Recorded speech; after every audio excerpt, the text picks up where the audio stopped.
going on, y'all? Welcome back to another Smackdown. Hold up, just a little bit. There we go. Smackdown review. So, this Smackdown was actually pretty good. I ain't gonna lie. It was better than the Go Home show, just by some, because it was some interesting matches, and it really. That first match really set the tone, but let's get into it. So we don't get an opening promo or anything. We get straight to the first match, which would be the Brawling Brutes of Sheamus, Rich Holland, and Butch versus Imperium. The first time on the main roster of Imperium. They dressed in black again. So this is really like Triple H's Imperium, and they have a banger of a match.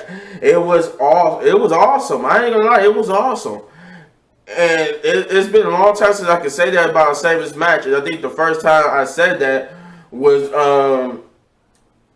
for a Sheamus match against Gunther at Clash at the Castle. These two matches. And it's, from Saturday to today, it's been like awesome matches with Sheamus. It's been a long time. And you can tell the fans are into it as well, because that crowd was crazy for Sheamus. To the point where I want to say, I think just bipartisan Sheamus going up against Butch, I want to say Sheamus and the Brawling Brutes are actually face now.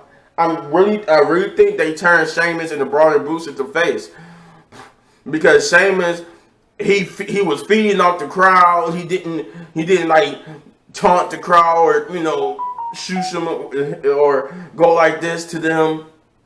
He fed, just like he did at Clash of the Castle. He fed off the crowd. Butch and Rich Holland fed off the crowd. Like, I think they actually turned face, but as good as it was, Imperium got the victory, and I was like, you know what? I'm all for it, because the Brawling Brutes didn't look bad, and they lost, and they looked just as good as Imperium in losing as Imperium looked good in winning. Then we get the Solo / Bloodline promo where they came out, they introduced, they still had. Jay, not Jay, but Jimmy and Sammy talking, and Sammy he got a good relationship with Jimmy, but every time he tried to have a good relationship with Jay just like, nah, man, it ain't happening, bro. Like he refused to have a good relationship with Sammy, even though he kind of has a good relationship with Jimmy and Roman. And even Solo, because when they introduced Solo comes out. They talked about how Roman defeated before Solo comes out. I mean, they talked about how Roman defeated Drew on his home turf. And little did Drew know the bloodline runs deep. And then that's when they introduced Solo. Solo came out and dapped up his older brothers. And then he looked at Sammy, and he was like, you know what? He looked at him like Sammy was trying to embrace him with a hug, but he was looking at him first. But then he too accepted Sammy. Was like, you know what? All right. And so they basically talked about. Solo said, "You come for my family, you get in between my family. I'm gonna come for you." And I'm gonna wreck you, and then the bloodline gonna leave you laying. And they said, because you the twos and we the ones. But Drew McIntyre will come out and basically with a chair looking for retribution.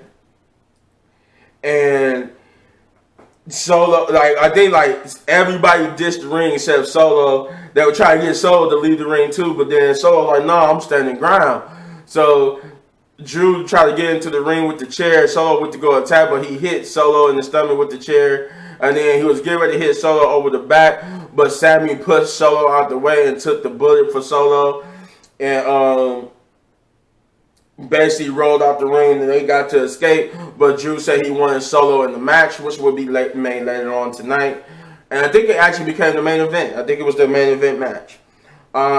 This will lead to a backstage promo later on in the night, where that's what I was talking about, where Solo actually accepted Sammy because they was all talking to him, getting him hyped up for his match, and then Sammy showed up, and he looked at Sammy and was like, "Roman said you the man. You know what? He was right. I appreciate you, for taking a bullet." So he said, he said, "Just like my brothers, I need you. I'll call for you too." And Jay has some slight remarks him and Sammy about to get into, but Jimmy diffused it and said it's not about this right here. It's about Solo and his one-on-one. But then Solo, he was going to go out there solo dolo, but then they said, no, we coming with you to ringside. We get the second match of the night, which by the way, that next part with Solo and Sammy on them backstage, that happened like later on tonight. I'll say this happened probably after the third match, maybe before the fourth match, something like that. It happened later on in the night, but since I was talking about it, I might as well say it there. But yeah, we got the second match of the night, which was Aaliyah and Raquel Rodriguez versus Toxic Attraction.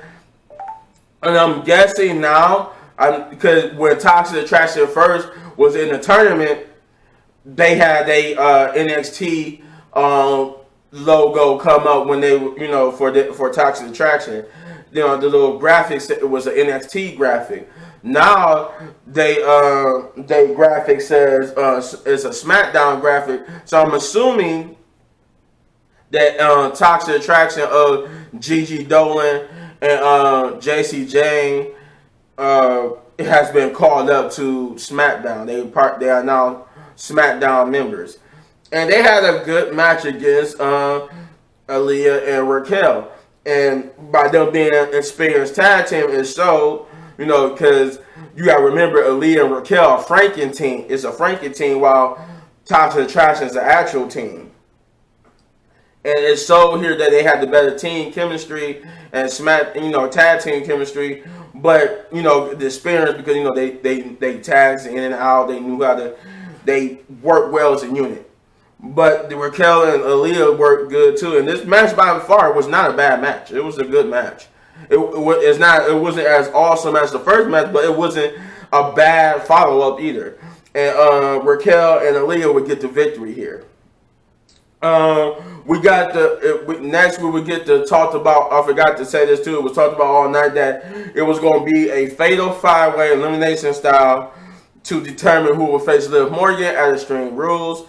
And the competitors was Isaiah Lee, Sonya Deville, Lacey Evans, Natalya, and Ronda Rousey. And that would be the next match to come up after. That would be the third match where they did reveal that Ronda Rousey did get in trouble for attacking Adam Pearce, but because of what Adam Pearce, I guess because of what he did, they said they handled it internally instead of airing it publicly, because of how, I guess, Adam Pearce aired it publicly. But it was an internal punishment for her attacking Adam Pearce. But yeah, the match gets underway. This is a good match. The only problem I had, we knew Ronda wasn't losing. And if she did lose, it wouldn't have been clean, But it was just all for Ronda to become the number one contender. It was like I couldn't suspend my disbelief here because I knew she was gonna win, and that made it bad. I mean, with the first match, I couldn't predict who would have won. I didn't know if Imperium was gonna win. I didn't know if the Braun and Bruce was gonna win. I thought the Braun and Bruce were winning here because of Sheamus lost and Gunther's win at Clash of the Castle, but they gave another win to Gunther and Imperium. But this match, I'm like, okay, I'm pretty sure Ronda's gonna win. And when the elimination started happening, I was like, okay, yeah, they brought it down. Like I think Natalia went first. Yeah, followed by Xia Li and Lacey Evans, and Xia Li and Lacey Evans was at the same time. And this the other thing I didn't like about it was a little bit rushed because two of the eliminations happened at the same time. Like both Ronda and Sonya Deville trying to run up each other since they both MMA fighters. They both tried to.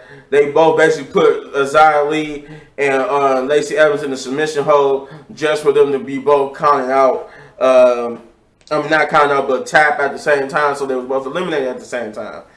And my thing was like this does kind of a disservice to Lacey Evans and Xia Li because it doesn't raise a stock that they was easily eliminated like that, and pretty much they didn't look good in the match at all. But like the only people that did look good in the match was Sonya Deville and Ronda Rousey because Sonya Deville was like she actually took it to Ronda, and she wasn't. They had her. They like she's no longer like everybody else was afraid to fight Ronda. Like she was going head on with Ronda. She didn't care no more. Like how in past interactions she was scared. Now she was head on with Ronda, and I'm like, okay, that's cool. That's a little different, Sonya Deville, than what we've been getting. And they were as they became the last two. They was like, oh yeah, this is two MMA fighters, experienced MMA fighters. So they had like a little mini MMA match. Like once they became into, they started fighting like they was in MMA, even doing MMA takedowns and stuff. But then it turned back quickly to a wrestling match with reversals and whatnot. But eventually, Sonya Deville will fall prey to a Piper's Pit and an ankle lock for Ronda Rousey's win. And now it will be Liv Morgan and Ronda Rousey at the Extreme Rules for the Smackdown Women's Championship. You know where I bet them? I bet they're gonna make it some type of. It's a Extreme Rules, so I bet you it's gonna be some type of Extreme Rules match or something. Because if that's the only way I can see Liv Morgan winning against Ronda Rousey. You're not gonna let Liv Morgan pin Ronda Rousey 2 times in a row. So if she's gonna beat Ronda Rousey, it's gotta be because of some stipulation. Otherwise, Ronda is taking the title at Extreme Rules. We got the next match, which was a good match in itself, which was Maximum Male Models and Los Lotharios versus Hit Row and the Street Profits. And this was a good match, albeit a little bit quick too as well, but overall it was still a good match, still had good spots. It was another good outing for Maximum Male Models. Like this, it proves that in-ring work of Maximum Male Models is good, but those promos are horrible. And I'm glad that we didn't have a promo for Maximum Male Models last week and this week. We just got straight matches, and this is the better side of Maximum Male Models. The Lotharios looked good here too. But everybody looked good. But Hit Row and the Street Profits will get the victory here. Good match. Don't have nothing bad to say about it, other than the fact that it was a little short as well. We got an Alpha Academy promo. I guess apparently now they back on SmackDown as well. They've been moved to SmackDown along with, like, I guess both Tasha Attraction and the Alpha Academy been moved to SmackDown apparently. And they will come out and say that the reason why they're here was that they were here to disrupt Braun Strowman's I guess return to SmackDown. Cause I think they said in the back in one on the dirt sheet or whatnot that Braun Strowman is officially, like, even though he returned on Raw, his return to SmackDown was supposed to be him for. I think he's supposed to be a SmackDown superstar now. But yeah, Braun Strowman, they came back to disrupt Braun Strowman's return, talking about how they almost had the match won. It would have been the number one contenders to the Usos titles as it wasn't for Braun Strowman. And they basically talking about how Otis was going to destroy Braun Strowman, blah, blah, blah. And then Braun Strowman would come out and proceed to destroy Alpha Academy. Though he did, Otis did put up a good fight with Braun, but Braun ended up destroying him anyway to stand tall. We will get the main event, which was Drew McIntyre versus Solo Sikoa, and this was a good match. It was a good match with Solo. He looked it good. I knew it was they was going to have to protect Solo in some way, because you wasn't going to have Solo take a hit, take the pin. You wasn't going to have Drew take the pin either. So, but the match was good. It was impressive. Drew played the angry Scottish man very well, as he wanted revenge. He was beating up on Solo. Solo was beating up on him. It was, of course, interference from the Usos and Sami Zayn, but Drew actually made it through all that to give a good match, still fight Solo, and even about to win, because he hit Solo with the Claymore that sent him to the outside, but he would get attacked by Karrion Kross, put him in a cross jacket, and yeah, pretty much it was a DQ. Drew McIntyre still won the match. He won the match by DQ because of Karrion Kross putting him in the cross jacket. That's what I meant to say. And yeah, they actually ended it like that too. Like, you don't know what happened to the Usos and whatnot, but it ended with Drew trying to fight out the cross jacket, and he never even he didn't pass out. He was still fighting as the screen faded to black, and you can hear them saying they still gotta stop him. This was a good show. I enjoyed it. I think that the tag team, not the tag team, but the Fatal Five-Way was the only little blip, which is the fact that it was just too short. That's the only real thing I can find a problem with this episode. Everything else, everything else, even with that, was still good. With just like the one little thing was that match was a little too short.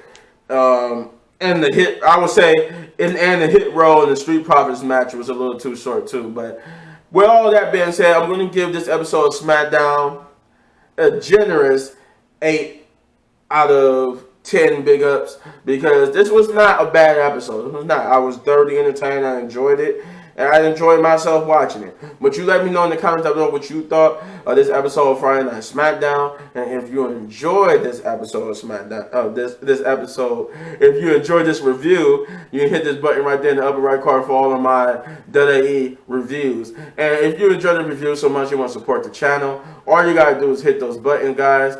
And as always, hit me one of these videos for more of my amazing content. But don't go anywhere, because I got some reactions. I know some trailers been released. I know what's going on. I got reactions coming your way. Peace.